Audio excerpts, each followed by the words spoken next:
Hello everyone, তোমাদের সবাইকে আবারও একবার স্বাগত জানাচ্ছি আমাদের অফিসিয়াল ইউটিউব চ্যানেল ফ্রেন্ডলি টিচিংয়ে। তোমরা প্রত্যেকেই জানো যে রাজ্যে বড়সড় পালাবদল হয়েছে এবং বর্তমানে রাজ্যের মুখ্যমন্ত্রী মাননীয় শুভেন্দু অধিকারী মহাশয়, এবং এই বর্তমান সরকারের আজকে ছিল প্রথম পূর্ণাঙ্গ বাজেট। এবং এতদিন পর্যন্ত যে বিষয়টা নিয়ে জলঘোলা হচ্ছিল যে গত সরকার যে প্রকল্পটা চালু করেছিল বেকার যুবক যুবতীদের জন্য, যুবসাথী প্রকল্প, সেই যুবসাথী প্রকল্পের টাকাটা আদৌ দেওয়া হবে কি না। এবং অবশেষে আমরা আজকে ক্ল্যারিফিকেশান পেয়ে গেলাম যে এই যুবশক্তি বা যুবসাথী প্রকল্পের টাকাটা আগামীতেও দেওয়া হবে, এবং এই টাকা বা এই যে মাসিক ভাতা এটা কিন্তু বৃদ্ধিও করা হয়েছে। কারা পাবে, কত টাকা করে পাবে, কারা আবেদন করতে পারবে, কারা এই প্রকল্পের সুবিধা পাবে না, সব কিছু নিয়ে একদম বিস্তারিত আলোচনা করব আজকের এই ভিডিওতে। তাই প্রথম থেকে ভিডিওটা শেষ পর্যন্ত দেখো, ভালো লাগলে অবশ্যই লাইক করে, চ্যানেলে প্রথম হয়ে থাকলে চ্যানেলটিকে সাবস্ক্রাইব করে রাখো।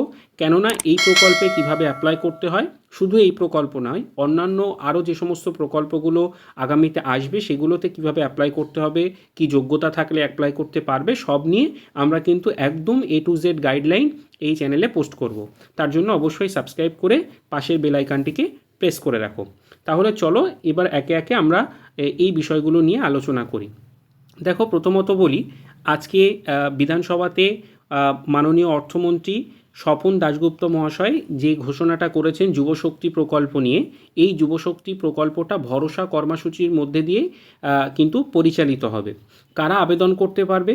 যাদের বয়স 21 থেকে 45 বছর তারা আবেদন করতে পারবে। আবেদনের যোগ্যতা বয়সের ক্ষেত্রে 21 থেকে 45, শিক্ষাগত যোগ্যতা খুব সম্ভবত ন্যূনতম মাধ্যমিক পাশ হতে হবে, যদিও এটা কিন্তু এখনও পর্যন্ত বলা নেই, পূর্ণাঙ্গ গাইডলাইন এলে তবে পরেই জানা যাবে, তবে সম্ভবত এটা মাধ্যমিক পাশই হবে। দ্বিতীয়ত রয়েছে কবে থেকে আবেদন শুরু। আবেদন শুরু হচ্ছে অক্টোবর মাসে। তৃতীয়ত গ্র্যাজুয়েট পাস বেকাররা কত পাবে।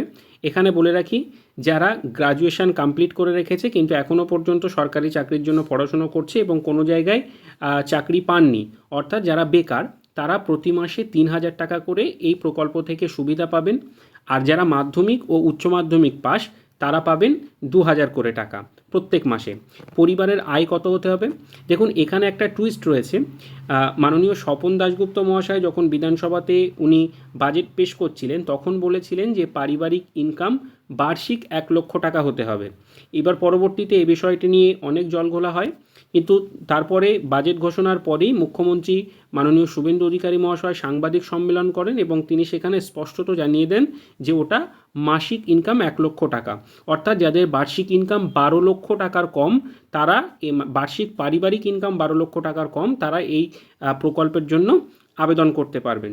তবে সবচেয়ে গুরুত্বপূর্ণ যে বিষয়, এবং এটা সবচেয়ে খারাপ খবর সকলের জন্য, পরিবারের কেউ যদি অন্য কোনো প্রকল্প পায়, সামাজিক সুরক্ষা প্রকল্প, তাদের মধ্যে মানে সেই পরিবারের কোনো প্রার্থী কিন্তু বা কোনো আবেদনকারী কিন্তু এই প্রকল্পের সুবিধা পাবেন না।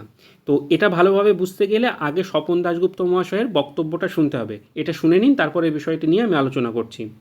এই স্কিমে গ্র্যাজুয়েট বেকারদের জন্য 3,000 টাকা, অন্যদের মাসে 2,000 টাকা ভাতা দেওয়া হবে। এই কর্মসূচি যে সকল পরিবারের আয় 1 লাখ টাকার কম এবং যারা অন্য কোনো সামাজিক সুরক্ষা প্রকল্পের সুবিধা পাচ্ছেন না, এইসব পরিবারের প্রার্থীর জন্য প্রযোজ্য হবে। দেখুন, রাজ্যের অর্থমন্ত্রী কিন্তু স্পষ্টত জানিয়ে দিয়েছেন যে পরিবারের অন্য কেউ অন্য কোনো সামাজিক সুরক্ষা প্রকল্প পেলে কিন্তু এই প্রকল্পের আওতায় সেই পরিবারের কোনো আবেদনকারী বা সেই পরিবারের কোনো প্রার্থী সুবিধা পাবেন না। অর্থাৎ কোনো পরিবারে ধরুন একজন বাবা একজন মা রয়েছেন, বাবা ধরুন PM কিষাণ পান, অর্থাৎ যেটা কৃষক বন্ধু বা কৃষক সম্মান নিধি, এবং মা অন্নপূর্ণা যোজনার আওতায় সামাজিক সুরক্ষা প্রকল্পের আওতায় তিনি সেখান থেকে ভাতা পান, এবং তাদের সন্তান যদি গ্র্যাজুয়েট পাস হয়ে থাকে এবং এখনও পর্যন্ত কর্মহীন থাকে, তাহলে সে কিন্তু এই প্রকল্পের জন্য অ্যাপ্লাই করতে পারবে না।